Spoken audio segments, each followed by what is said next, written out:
ചിലത് നമ്മുടെ ബോയർ മുട്ടനല്ലേ? ഇതാണ് നമ്മുടെ ഇപ്പൊ ക്രോസ് ചെയ്തോണ്ടിരിക്കുന്ന മുട്ടൻ. എത്ര വയസ്സുണ്ട് അതിന്? ഇതിനിപ്പോ 2 വയസ്സ്. 2 വയസ്സ്. എവിടെ നിന്ന് ഇവിടെ തന്നെ ഇവിടെ ഉണ്ടാവണ ഞാൻ നിർത്തില്ല. നമ്മള് വേറൊരു ഫാം ഉണ്ട് ഇവിടെ അടുത്ത്. പുള്ളി പുറത്തുനിന്ന്, അതായത് പൂന, ചെന്നൈ നിന്നൊക്കെ മുട്ടന്മാരെയും ഫീമെയിൽ അവരുടെ അടുത്തുണ്ട്. അതിലുള്ള നല്ല കുട്ടികളെ നോക്കി സെലക്ട് ചെയ്ത് കൊണ്ടിട്ടുണ്ട്. കുട്ടി 3-4 മാസം ഞാൻ കൊണ്ടുവരും. അടുത്തേനും വാങ്ങി ഇട്ടിട്ടുണ്ട്. ഇവനിപ്പോ നമ്മൾ അവൻ വലുതായി വരുമ്പോഴേക്കും ഇവൻ ഒരു 3 വയസ്സാകുമ്പോഴേക്കും ഇവന് മാറ്റും. ഇതിന്റെ മെയിൻ ഫീച്ചേഴ്സ് ഇങ്ങനെയാണ് കൊമ്പും ഇവര് മെയിൻ ഇതാണ്, അധികം പൊക്കം ഉണ്ടാവില്ല. ഇവരുടെ ബോഡി തന്നെ ഉരുണ്ടിരിക്കും. ഈ ഹൈറ്റ് അത്യാവശ്യം നല്ല തൂക്കമുണ്ട്. ഇവനൊരു 70-75 കിലോ കുറയാതെ തൂക്കമുണ്ട്.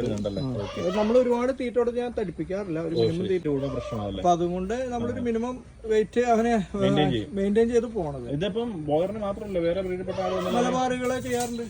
നല്ല ആടുകളെ കിട്ടുന്നത് അങ്ങനെയാണ്. മലബാറിയിൽ ചെയ്താൽ നല്ല കുട്ടികളെ കിട്ടും. നല്ല കുട്ടി ഉണ്ടാകുന്ന കുട്ടികൾ നല്ല തൂക്കമുണ്ട്, നല്ല കാണാനും ഭംഗിയുള്ളത്. ഏകദേശം ഇവരുടെ ചില ഇതേ കളറിൽ തന്നെ മലബാറിയിൽ കിട്ടാറുണ്ട് ചിലതിന്. ചിലത് അവർ ചെറിയ വൈറ്റ് കളറിലാണെങ്കിൽ വൈറ്റും ചെറിയ ബ്രൗണും കിട്ടും.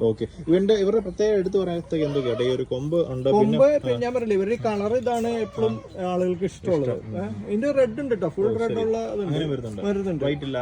ഫുൾ ബ്രൗൺ കളർ അത് ഇവിടെ ഉണ്ടായിരുന്നു. എന്റെ അടുത്തൊരു മുട്ടനുണ്ടായി, ആ പ്രായത്തിൽ ഞാൻ കൊടുത്തു. ഇപ്പോഴും ഉണ്ടായ കുട്ടികളും ഉണ്ട്. മറ്റേ മുട്ടന്മാരുമായിട്ട് പ്രശ്നമുണ്ട് വേറെ? അങ്ങനെയല്ല, ഒരുമിച്ചില്ല. നമ്മള് സിംഗിൾ കൂടുതലാണ് ഇവരൊക്കെ ഇടുന്നത്. ഒരു അടുത്ത് കിട്ടി അങ്ങോട്ട് കിട്ടിയൊക്കെ ചെറുതായിട്ട് ഉണ്ടാക്കും. പിന്നെ ഇവന് പേരെന്താ? ഇവന് ശംഖുവാണ്. ശംഖു അല്ലേ? പിന്നെ നമുക്കൊരു ബീറ്റിലുണ്ടല്ലോ അല്ലേ? ബീറ്റിലുണ്ട്.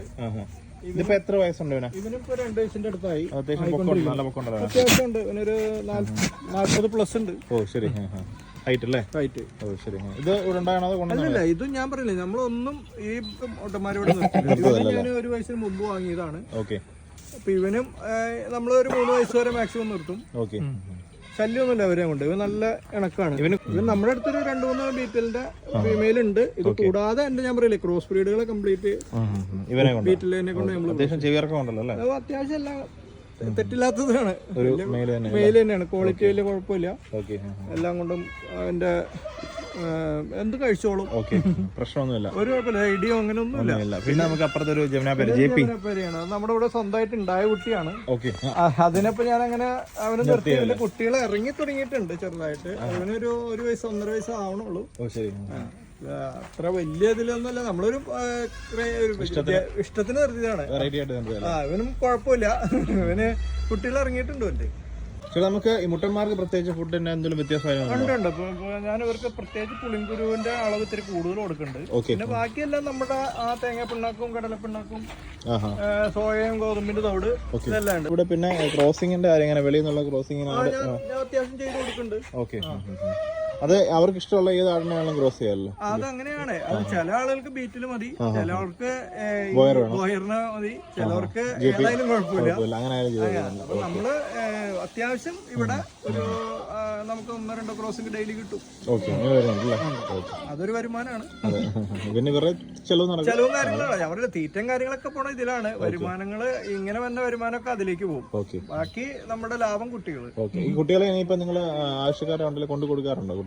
അത്യാവശ്യം നമ്മള് ഇവിടെ ഒരു 10-30 കിലോമീറ്റർ ചുറ്റളവിൽ ഞാൻ തന്നെ ഡയറക്റ്റ് നമ്മുടെ വണ്ടി കൊണ്ടുപോയി കൊടുക്കാറുണ്ട്. പുറത്തേക്കൊക്കെ ആണെങ്കിൽ ഇപ്പൊ അതിനുള്ള സംവിധാനം ഉണ്ട്.